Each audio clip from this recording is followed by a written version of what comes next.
ሰላም ጤና ይስጥልን የተከበራችሁ ውድ ተመልካቾቻችን የዕለተ ሐሙስ የናሁ ስፖርት መሰናዶችን ይዘን መጥተናል። እንግዲህ ከዚህ ሰዓት አንስቶ የተለያዩ ስፖርታዊ መረጃዎችን ወደ ተመልካቾቻችን ያጋራን ቆይታ የምናደርግ ይሆናል። እስከ ፕሮግራማችን ፍጻሜ ድረስ ከኛ ጋር እንድትሆኑ ወደድን። መልካም ቆይታ። ጋዜ እንዴት ነው? ሳምንቱ እንዴት ያለፈ ነው? እንግዲህ የተለያዩ ስፖርታዊ መረጃዎችን ይዘን እንደመጣ እየነገርከኝ ነበር አስቀድመ እጅ ከምን ሳምንቱ እንዴት አለፈ? ግን በቅድሚያ ሳምንቱ በጣም አሪፍ ነው። የስፖርት ሳምንት ነው። እንግዲህ ትላንት ምሽትም ጥቂት ሰዓታቶችን ተኝተን ነው እንግዲህ ተነሳ ነው ማለት ይቻላል። ሁለቱንም ተከታታይ ቀናቶች እንግዲህ የካራባው ካፕ የግማሽ ፍጻሜ ትልልቅ ጨዋታዎች ነበሩ። ከትላንትና በስቲያ ማንቸስተር ሲቲ ከኒውካስል ዩናይትድ እንደዚሁም ደግሞ ትላንት ምሽት ደግሞ የለንደን ደርቢ በአርሰናልና በቼልሲ መካከል ተከናውኗል። የስፔን ኮፓ ዴል ሬም ጨዋታ ነበርና የአፍሪካ ዋንጫም እንደዚሁ ወደ መጠቃለያው እየተጠናቀቀ ነው የሚገኘውና የግማሽ ፍጻሜ ጨዋታዎች እንደዚሁ ተከናውኗል። ትላንትና ምሽት ትልልቅ የስፖርት ሁነቶች የተመለከትንበት ሳምንት ነው ማለት ይቻላል።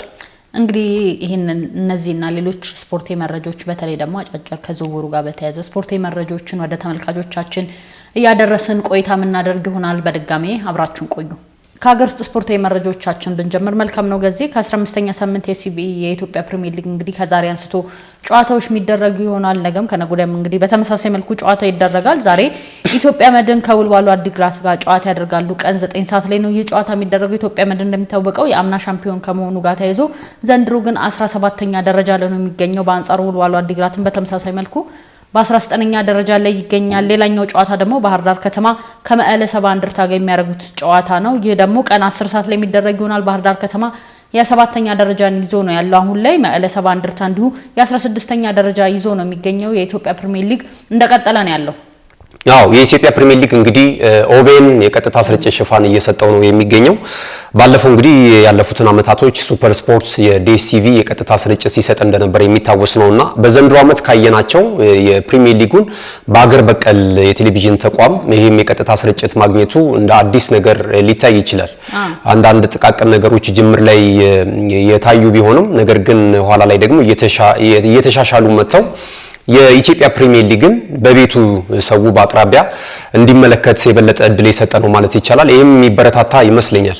እንግዲህ ከሌሎች አመታት ጋር ሲነጻጸር በዘንድሮ ጥሩ ነገር የተስተዋለበት ነው። ለመጀመሪያ ጊዜ ማለት ባይቻልም ኦቤን ያው ለመጀመሪያ ጊዜ ነው። ከዚህ በፊት የኢትዮጵያ ቴሌቪዥን እንግዲህ የተለያዩ ጨዋታዎችን ሲያስተላልፍ እንደቆየ ይታወቃል። ኦቤን የመጀመሪያውን እንግዲህ በዘንድሮ አመት ጀምሯል። ጥሩ ጅማሬው ነው እያደረገ ያለው። የተመልካቾችን ወይም ደግሞ የደጋፊዎችን ስሜት የሚወስድበት አቀራረጽ በጣም አሁንም ተወዳጅነት እያተረፈ ነው የሚገኘው። በአጠቃላይ ሊጉ ጥሩ እየሄደ ነው ያለውና በአጠቃላይ እንዴት ትመለከተዋለህ?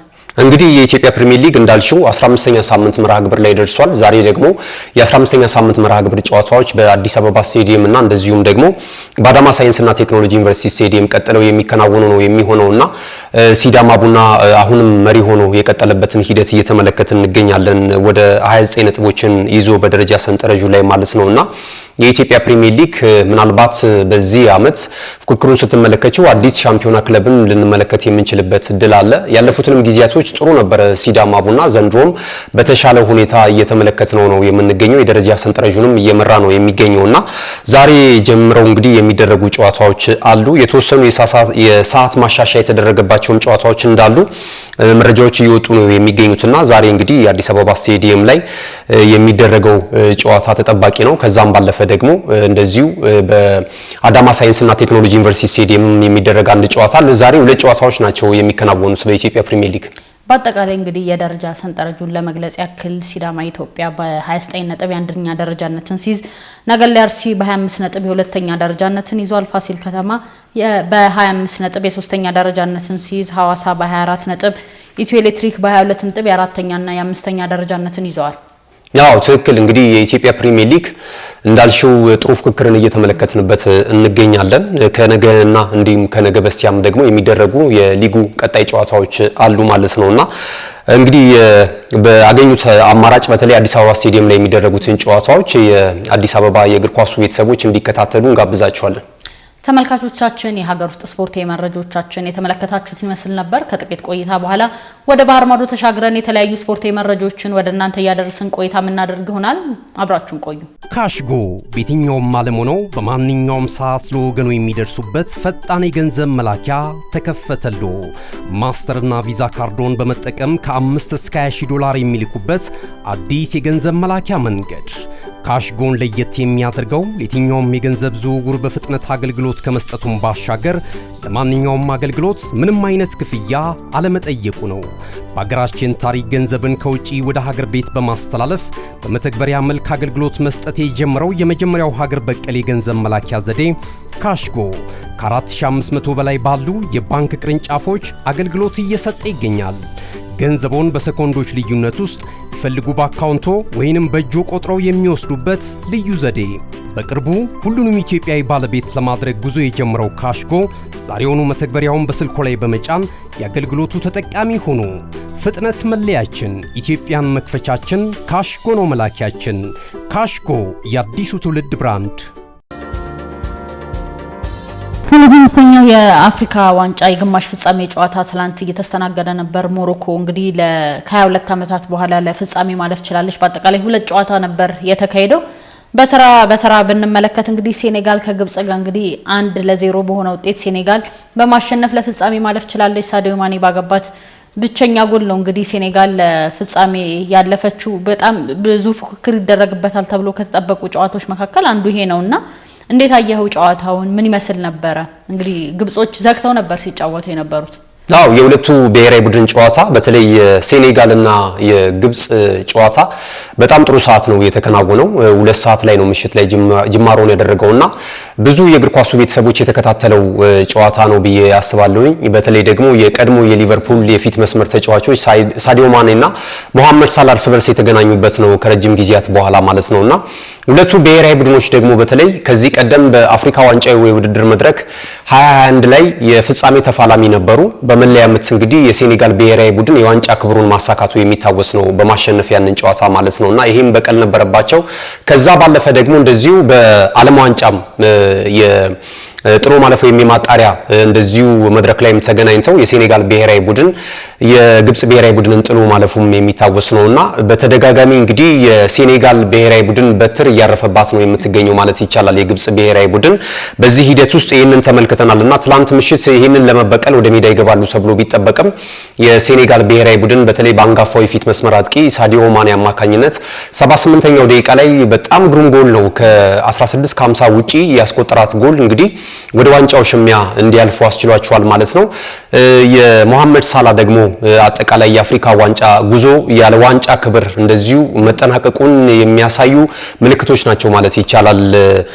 አብዛኛው የኮቺንግ ስታፍ አባላት የቡድን ተጫዋቾቹ በአጠቃላይ ለዚህ ተጫዋች ክብር እንማማታለን የሚል አስተያየት ሲሰነዝሩ ነበር ከጨዋታው አስቀድሞ ማለት ነው። ምክንያቱም 2010 ላይ ነው ለመጨረሻ ጊዜ የአፍሪካ ዋንጫ የውድድር መድረክን ማንሳት የቻለችው ግብጽ ማለት ነው። እንግዲህ እንደሚታወቀው ይህንን አህጉር አቀፍ ወይም ደግሞ የዚህን የአፍሪካ ዋንጫ የውድድር መድረክ 7 ጊዜ አንስታለች። መሐመድ ሳላህ ግን እስካሁን ድረስ የአፍሪካ ዋንጫ የውድድር መድረክን ማንሳት አልቻለምና የመጨረሻው የውድድር መድረክ ሊሆን ይችላል የሚሉ ነገሮች በግብጽ በኩል ብዙ ሲሰነዘሩና የዋንጫውን ክብር ለማሳካት ጥረት ሲያደርጉ ነበር። እንግዲህ ትላንትና ለሳውዲ ፕሮ ሊግ እየተጫወተ የሚገኘው ለአልናስር እግር ኳስ ክለብ ሳዲዮ ማኔ ብቸኛዋን ግብ ከመረብ በማሳረፍ እንደዚሁ ሀገሩን ወደ ዋንጫ ክብር እንድታመራ አድርጓል ማለት ነው። ተጠባባቂ ስፍራ ላይ የሚገኙ ተጫዋቾች በለቅሶ ነበረ ሀዘናቸውን ሲገልጹ የነበረው። ሳዲዮ ማኔም በደንብ እንደያዝነው ይመስላል ሲያረጋጋ ነበረ የራሱን ተጫዋቾች። ሌላኛው ተጠባቂ ጨዋታ እንግዲህ ሞሮኮ ከናይጄሪያ ጋር ያደረጉት ጨዋታ ነው። በጣም ሲጠበቅ የነበረ ጨዋታ ነው። ያው ሞሮኮ ናት ይህን ውድድር የምታስተናግደው። ከ22 ዓመታት በኋላ ለፍጻሜ ማለፍ ችላለች ሞሮኮ። ትክክል። እንግዲህ ሌላኛዋን የሰሜን አፍሪካዊቷን ሀገር የውድድር መድረኩንም ማዘጋጃዋን ሀገር ሞሮኮን ከምዕራብ አፍሪካዊቷ ሀገር ናይጄሪያ ጋር ያገናኘውም ሌላኛው ተጠባቂ ጨዋታ ነበረ ማለት ይቻላል። ትላንትና እንግዲህ ያዘጋጀው ሀገር ሞሮኮ የተፈተነችበት ጨዋታ ነው ማለት ይቻላል። መደበኛው 90 ደቂቃ በተጨማሪውም ደቂቃ እንደዚሁ 0-0 በሆናቸው ውጤት ነበር ጨዋታቸውን ያጠናቀቁት። በሁለቱም ብሔራዊ ቡድኖች በኩል ለግብ የቀረቡ ሙከራዎችን ማድረግ ችለዋል። ብርቱ ፉክክር የተመለከትንበት ሌላኛው የግማሽ ፍጻሜ ጨዋታ ነው ማለት ይቻላልና በዚህ እንቅስቃሴ ላይ የበለጠ እንግዲህ ግምት የተሰጣት ሞሮኮ ነበረች። እስካሁን ድረስ እንግዲህ እንደ ዓለም ማለት ይቻላል ብሔራዊ ቡድኗ ሽንፈት ያላስተናገደ ነው። ጥሩ ጉዞ እያደረገ ነው የሚገኘውና አዘጋጅ ከመሆኗ ጋር ተያይዞ ያለው በቡድን ውስጥ ያሉት የተጫዋቾች ጥራት ከግምት ገብቶ እንግዲህ ጨዋታውን ታሸንፋለች ተብሎ ቅድመ ግምት ተሰጥቷት ነበረ። በስተመጨረሻ እንግዲህ በመለያ ምትም ቢሆን ይህንን ጨዋታ በማሸነፍ ወደ ዋንጫው ሽሚያ ማለፏን አረጋግጣለች። ከ22 ዓመታት በኋላ ነው እንግዲህ ወደ ዋንጫው ሽሚያ ማለፍ የቻለችው። ምናልባትም ከ1978 ወይም ከ1976 በኋላ የአፍሪካ ዋንጫ የውድድር መድረክ ለሁለተኛ ጊዜ የምታነሳበትን እድል የያዘች ይመስላል። እንግዲህ አንተ እንዳልከው ከ50 ዓመታት በኋላ እንግዲህ ይህንን ዋንጫ የምታነሳበት እድል ይኖራል። ጨዋታው የሚደረገው እንግዲህ የፍጻሜ ጨዋታ የሚደረገው እሁድ ነው። እሁድ ሞሮኮ ከሴኔጋል ጋር ይጫወታሉ። በተመሳሳይ ደግሞ ናይጄሪያ ከግብጽ ጋር ለደረጃ የሚጫወቱ ይሆናል። ያው ትክክል ነው። እንግዲህ የደረጃውም ጨዋታ ይጠበቃል። የግብጽ ብሔራዊ ቡድንና እንደዚሁም ደግሞ ሌላኛው ተሸናፊው ሀገር ናይጄሪያ ቅዳሜ ዕለት ጨዋታቸውን ያከናውናሉ ለደረጃ። የፍጻሜው ጨዋታ ደግሞ እሁድ ምሽት 4 ሰዓት ላይ የሚከናወን ነው የሚሆነውና እነዚህም ብርቱ ፍክክር የምናይባቸው ናቸው። የናይጄሪያ ብሔራዊ ቡድን እንግዲህ በአንዳንድ አጋጣሚዎች በጣም አሳዛኝ ተሸናፊ ነው ማለት ይቻላል። ቲም ስፕሪቱን ራሳቸው ሲፈታተኑት እንደነበረ ተመልክተናል። በተለይ አንዳንድ ተጫዋቾች ከጥቅማ ጥቅም ጋር ተያይዞ ብዙ ያልተገቡ ጥያቄዎችን ሲያነሱ ነበር በናይጄሪያ መንግስት ላይ ወይም ደግሞ ስፖርቱን በሚመራው አካል ላይ ማለት ነው። ኢንሴንቲቭ ካልተሰጠን ጨዋታ እናደርግም የሚል ማለት ነውና ብዙዎች ሲኮንኗቸው ነበረ።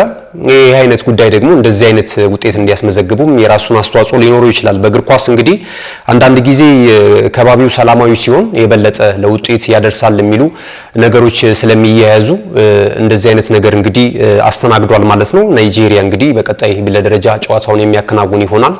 የሞሮኮና የሴኔጋል ብሔራዊ ቡድን ግን በፍጻሜው የሚያደርጉት ፉክክር እንደዚሁ ይጠበቃል። የግማሽ ፍጻሜ ጨዋታ ነበረ። ይህ ጨዋታ በጣም ሲጠበቅ ነበረ። ቼልሲ እንግዲህ በአዲስ አሰልጣኝ ነው የገባው።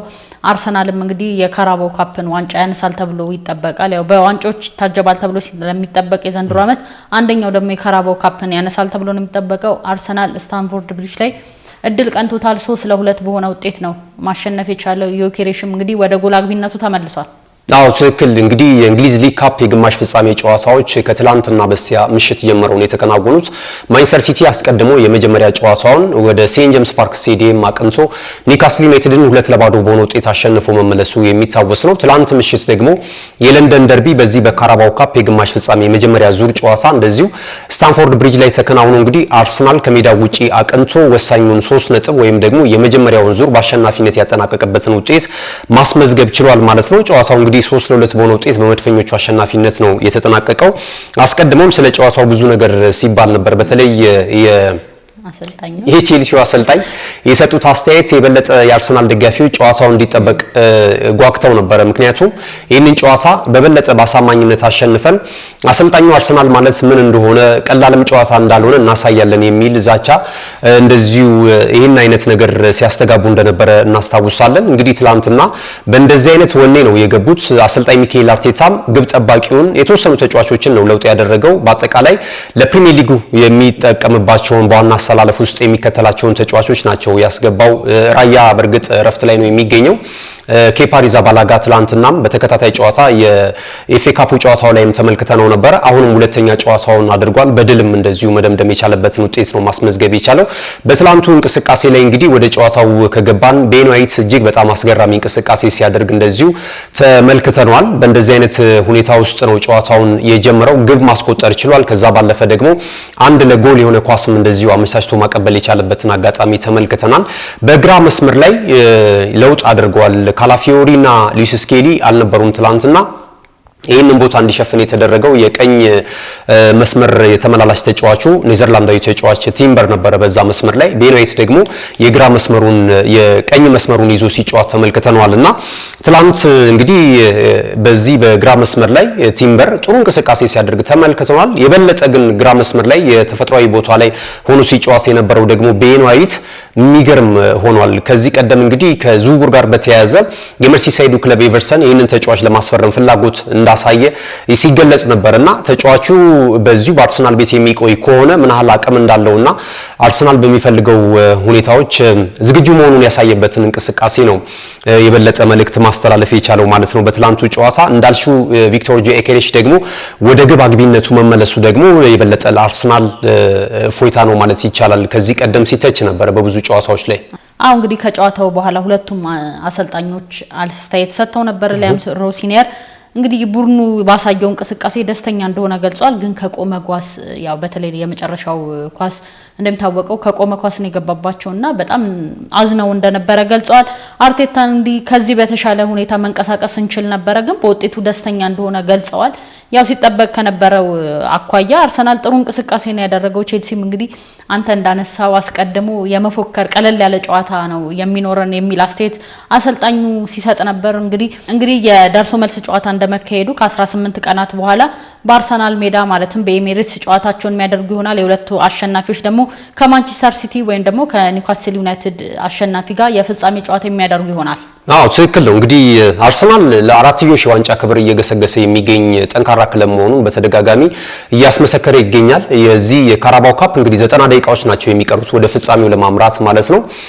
የተሻለ ደግሞ የመልሱን ጨዋታ በሜዳው ማድረጉ ደግሞ የበለጠ የአሸናፊነት ግምት እንድትሰጪው ያደርጋል። በእርግጥ ቼልሲም ትላንት በነበረው እንቅስቃሴ ያው ብዙዎቹ ወጣት ተጫዋቾች ናቸው። በተለይ ጋርናቾን ተጠባባቂ ወንበር ላይ ማስቀመጡ እያስተቸው ነው የሚገኘው። ቅድሚያ በቋሚ አሰላለፍ ውስጥ ገብቶ ቢሆን የተሻለ ነገር መስራት እንደሚችል ትላንትና ተቀይሮ ከገባ በኋላ ሁለት ግቦችን ከመረብ ማሳረፍ ችሏል። እንደ ቡድን ትላንትና ቼልሲዎች ጥሩ ናቸው በአንጻራዊነት ማለት ነው። አርሰናል የራሱ አንዳንድ ጥቃቅን ስህተቶችም ውጤት የማስጠበቅ ነገር ላይ የተወሰኑ ክፍተቶች ቢታይበትም ነገር ግን የሚጠበቅበትን ውጤት ይዞ ወጥቷል። የመልሱ ጨዋታ ደግሞ በደጋፊው ፊትና በሜዳው ስለሚያደርግ የበለጠ የአሸናፊነቱንና ወደ ዋንጫው ሽሚያ ለማለፍ የበለጠ እድል ትሰጪዋለሽና ጥሩ ነገር ያስመዘገበ ይመስለኛል። በትላንቱ ጨዋታ ላይ ሚካኤል አርቴታም ይህንኑ ነው ከጨዋታው በኋላ የተናገረው። የበለጠ ውጤት ማስጠበቅና ተጨማሪ ጎሎችን ብናስቆጠር የበለጠ ወደ ዋንጫው ሽሚያ ለማለፍ የምናደርገውን ጉዞ ማጠናከር እንችላለን የሚል ሐሳብ ሰጥቷል። የእንግሊዝ ፕሪሚየር ሊግ የደረጃ ሰንጠረዥ መሪ ነው። ቻምፒየንስ ሊግ ላይ እንደዚሁ መሪ ነው።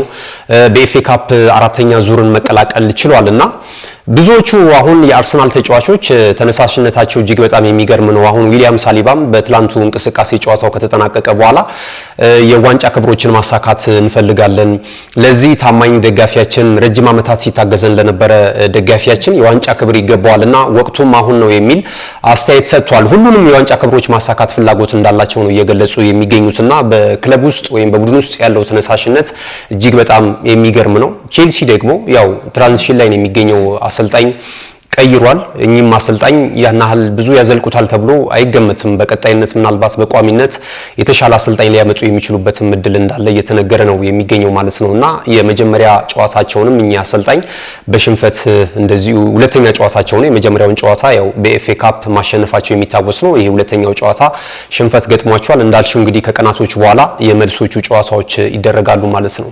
እንግዲህ ሌላኛው ደግሞ ትላንት ተጠባቂ ጨዋታ የነበረው በኮፓ ዴላሬ ሪያል ማድሪድ ከአልባሴቲ ጋር ያረገው ጨዋታ ነው። እንግዲህ ባልተጠበቀ ሁኔታ ሪያል ማድሪድ በአዲሱ አሰልጣኝ እየተመራ የመጀመሪያ ሽንፈቱን አስተናግዷል ማለት ይቻላል። አዲሱ አሰልጣኝ 3-2 በሆነ ውጤት ነው የተሸነፈው። ይህ እንግዲህ አዲሱ ክለብ ሁለተኛ ሊግ ላይ የሚገኝ ክለብ ነው። በጣም እጅግ የወረደ ውጤት ነው ማለት እንችላለን ለሪያል ማድሪድ። ትክክል ነው። እንግዲህ የስፔን ኮፓ ዴላሬ የጥሎ ማለፍ ጨዋታዎች ትላንትና ምሽት ተደርገዋል። ዛሬ ምሽትም ቀጥለው እንደዚሁ የሚከናወኑ ነው የሚሆነው። የብዙዎች መነጋገሪያ የሆነው እንግዲህ ሪያል ማድሪድ ነው። ሪያል ማድሪድ እንግዲህ ከቀናቶች በፊት እንደምናስታውሰው የኤል ክላሲኮ ጨዋታ አድርገው ነበር። በስፔን ሱፐር ካፕ ሳውዲ ሪያል ላይ የተደረገውን ጨዋታ በባርሴሎና ተሸንፎ የዋንጫ ክብሩን ማጣቱ የሚታወስ ነውና ይህንን ውጤት ተከትሎ እንግዲህ አሰልጣኝ ዣቢ አሎንሶን ማሰናበታቸው የሚታወስ ነው። ከዛ በኋላ ደግሞ የቡድኑን ምክትል አሰልጣኝ አልቫሮ አርቤዮላስን ማምጣታቸው የሚታወስ ነውና እሳቸውም እንግዲህ የመጀመሪያ ጨዋታቸውን በሽንፈት ጀምሯል። ትላንትና እንግዲህ እንዳልሽው ብዙ አነጋጋሪ የሆነው ጉዳይ በሁለተኛው ዲቪዚዮን የሚጫወት ወይም በሁለተኛው የሊግ እርከን ላይ የሚገኘውን ክለብ ነው የገጠሙት ማለት ነው። ይህንን ጨዋታ በቀላሉ ሪያል ማድሪዶች ያሸንፋሉ የሚል ቅድመ ግምት ቢሰጣቸውም 3-2 በሆነ ውጤት ተሸንፈው እንግዲህ ከውድድር መድረኩ ተሰናብቷል። አሁን ላይ እንግዲህ ሪያል ማድሪድ የስፔን ኮፓ ዴላሬን የዋንጫ ክብር አጥቷል። ከዛ ባለፈ እንደዚሁ የኮፓ ዴላሬውንም አጥቷል። ከዛ ባለፈ ደግሞ ላሊጋው ላይም የባርሴሎና ብልጫ ወስዶበታል። የ6 ነጥቦች ብልጫ አለው። ሁለተኛ ደረጃ ላይ ነው የሚገኘው። በአውሮፓ ቻምፒየንስ ሊግም እንደዚሁ 7ኛ ደረጃ ላይ ነው የሚገኘው። በዛ ላይ የተወሰነ ተስፋ ሊኖረው ይችላል። ሌሎችን ግን የስፔን የውስጥ ውድድሮች ላይ በጣም ደካማ ውጤትን እያሳለፈ ይገኛል። አምናም ያለምንም የዋንጫ ክብር ማጠናቀቁ የሚታወስ ነውና ሪያል ማድሪድ ወዴት እያመራ ነው የሚገኘው የሚለው ነገር እንግዲህ በብዙዎች ጥያቄ እያስነሳ ነው የሚገኘው። ከዛ ባለፈ ትልልቅ አሰልጣኞችን ለማምጣት እንደዚሁ የክለቡ ትልልቅ አመራሮች የክለቡን ፕሬዝዳንት ፍሎሬንቲኖ ፔሬዝን ጨምሮ እያማተሩ እንዳለ ትላንት አንቺ በመረጃ አንስተሽዋል። የጆዜ ሞሪኒዮን እንደ አርቴታን ክሎፕን የመሳሰሉ ትልልቅ አሰልጣኞች የማምጣት ፍላጎት እንዳላቸው እየተገለጸ ይገኛልና ይህንንም አመት ዝም ብለሽ ስትመለከቺው ሪያል ማድሪድ ያለምንም የዋንጫ ክብር የሚያጠናቅቅ ይመስለኛል። ያንን አይነት የጉዞ ትራክ ላይ ያለ አይመስልሽም? እንግዲህ አዲሱ አሰልጣኝ እስከ ውድድር አመቱ መጨረሻ በዚሁ ቤት ይቆያል ተብሎ ይጠበቅ ነበር። አሁን ግን እንደነዚህ አይነት ውጤቶች መመዝገቡ የዚህ አሰልጣኝ ቆይታ እጅግ አጭር ይሆናል ተብሎ ይጠበቃል። ከጨዋታውን በኋላ አሰልጣኙ አስተያየቱን ሰጥቷል። የሚያም ውጤት ነው ሲል ነው አስተያየቱ የሰጠው። ግን ሙሉ ለሙሉ ተጠያቂው ራሱ እንደሆነ አስተያየት ሰጥቷል። ትክክል ነው። እንግዲህ በቀጣይ ኡነኛ አሰልጣኝ የሚያስፈልጋቸው ይመስለኛል።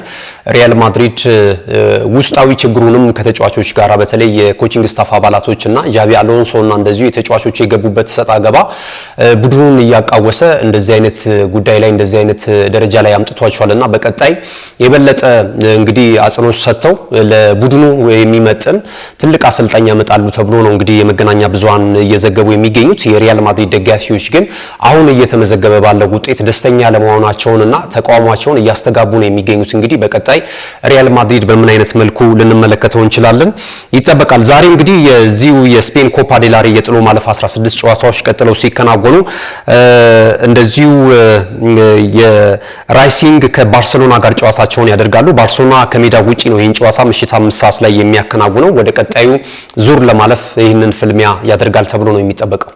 እንግዲህ ስለ ካራባኦ ካፕ እንዲሁም ደግሞ ኮፓ ዴላሬ ባለው መረጃ ይሄንን ካለን እንግዲህ ሌሎች አጫጭር ስፖርታዊ መረጃዎችን እንዳያስክ እየነገርከን ነበርና እሱን መረጃዎች ለተመልካቾቻችን አድርሰን ብንሰነባበት ጥሩ። እንግዲህ የአጫጭር ስፖርታዊ መረጃዎችን ወደ ተመልካቾቻችን እናደርሳለን። ወቅቱ የዝውውር ነው ጄሪ። እንግዲህ የተለያዩ ተጫዋቾች ወደ ተለያዩ ክለቦች እያመሩ ነው የሚገኙት። አሁንም በሩመር ደረጃ በየሰዓቱ የሚወጡ የመረጃ ወይም ደግሞ የዝውውር ወሬዎች እንደዚሁ እየተስተጋቡ ነው የሚገኙት። የአርሰናልን መረጃ ቀዳሚ ስናደርግ እንግዲህ አርሰናል አርዳ ጉለርን ከዚሁ ከሪያል ማድሪድ የማስፈረም ፍላጎት እንዳለው እየተገለጸ ነው የሚገኘው። በተለይ አሁን እየተመዘገበ ካለው ውጤት ጋር ተያይዞ አንዳንድ ተጠባባቂ ወንበር ላይ የሚገኙ ተጫዋቾች በተለይ ወጣቶቹ ተጨማሪ ደቂቃ ሊጫወቱ የሚችሉበትን ክለብ እያማተሩ እንደሚገኙ ነው እየተገለጸ የሚገኘው። እንግዲህ ከዚህ ቀደም ሌንድሪክ እንደዚሁ ወደ ሌላ ክለብ ማምራቱ የሚታወስ ነው። ወደ ፈረንሳዩ ክለብ ሊዮን በውሰት ውል ሰጥተውታል። ይህንንም ተጫዋች የማምጣት ፍላጎት እንዳላቸው መመለስ ፍላጎት እንዳላቸው ሲገለጽ ነበረ። አርዳ ጉለርም እንደዚሁ በተመሳሳይ ይህ ተጫዋች ክህሎት ቢኖረውም ነገር ግን በቂ የመጫወቻ እድልም ሳይሰጠው እንደነበረ እናስታውሳለን እና በዚህ ሁኔታ ውስጥ ቅሬታ ውስጥ የሚገኘው ተጫዋች ወደ እንግሊዝ ፕሪሚየር ሊግ የመምጣት ፍላጎት አለው ተብሏል። አርሰናል የዚህ ተጫዋች ፈላጊ እንደሆነ ደግሞ በተደጋጋሚ መረጃዎች ሲወጡ ነበረ። በዚህ ዓመት እንግዲህ ትላንትም በነበረው ጨዋታ በእርግጥ የቋሚ አሰላለፍ ውስጥ ገብቶ ሙሉ 90 ደቂቃ መጫወት የቻለበትን አጋጣሚ ተመልክተናል እና እንደዚህ የመሰለፍ እድል የማይሰጠው ከሆነ ተጫዋቹ የመውጣት ፍላጎት አለው ተብሏል። 20 ዓመቱ ላይ ይገኛል። ይህ ቱርካዊ ኢንተርናሽናል በቀጣይ በአርሰናል ቤት ለመጫወት ፍላጎት ካላቸው ወጣት ተጫዋቾች መካከል አንደኛው እንደሆነ እየተገለጸ ነው የሚገኘው ማለት ነው። ሌላኛው ከዚሁ ከአርሰናል ጋር የተያያዘ ነገር ግን ደግሞ ዌስትሃም ዩናይትድ ይህንን ተጫዋች ለማስፈረም ፍላጎት እንደነበረው ኤታን ንዋኔሪን የአርሰናል የአካዳሚ ውጤት ከሆኑ ተጫዋቾች መካከል አንደኛው ነውና ይህንን ተጫዋች ለማስፈረም ፍላጎት ነበረው የምስራቅ ለንደኑ ክለብ ዌስትሃም ዩናይትድ። አርሰናል ግን ይህንን ጥያቄ ውድቅ ስለማድረጉ ተገልጿል። ከዛ ባለፈ ማንቸስተር ዩናይትድም የዚህን ተጫዋች ግልጋሎት ከሚፈልጉ ተጫዋቾች መካከል አንደኛው እንደሆነ እየተነገረ ነው የሚገኘው ማለት ነውና በቀጣይ እንግዲህ በጥሬ ተጫዋቾች የዝውውሩ መስኮት የሚሳካ አይመስልም። ምክንያቱም ከቀናት በፊት አሰልጣኝ ሚኬል አርቴታ ከዚህ የስኳድ የሚወጡ ተጫዋቾች አይኖሩም እንደውም ቡድኑን ለማጠናከር አዳዲስ ተጫዋቾችን ለማምጣት አንዳያ ቤርታ የተለያዩ ንግግሮችን እያደረገ እንደሆነ አውቃለሁኝ። ተጨማሪ ተጫዋቾችን እናመጣ ይሆን እንጂ ተጫዋቾችን የምንለቅበት የዝውውር ወቅት እንዳልሆነ ነው ሲገልጽ የነበረው ማለት ነውና ቀጣይ እንግዲህ እንመለከታለን። ሌላው የቼልሲ መረጃን ደግሞ ስናነሳ ቼልሲ አሁንም የቪኒ ጁኒየር ፈላጊ እንደሆነ እየተነገረ ነው የሚገኘው። ያለፉትን ጊዜያቶች ተመልክተናል። ቪኒ ጁኒየርን ለማስፈረም 130 ሚሊዮን ፓውንድ ስለመመደቡ እየተገለጸ ነበርና ሪያል ማድሪዶች ይህንን መረጃ ሲያጣጥሉት ነበረ። ተጫዋቹን የመልቀቅ ፍላጎት እንደሌላቸው እሱም ደግሞ ተጫዋቹ በዛው የመቆየት ፍላጎት አለው የሚል መረጃ ሲሰጡ ነበርና አሁን ላይ ደግሞ የሚወጡ መረጃዎች ቼልሲዎች የተከፈለው ተከፍሎ ይህንን ተጫዋች ወደ ስታንፎርድ ብሪጅ ለማምጣት ፍላጎት እንዳላቸው እየገለጹ ነው የሚገኙት።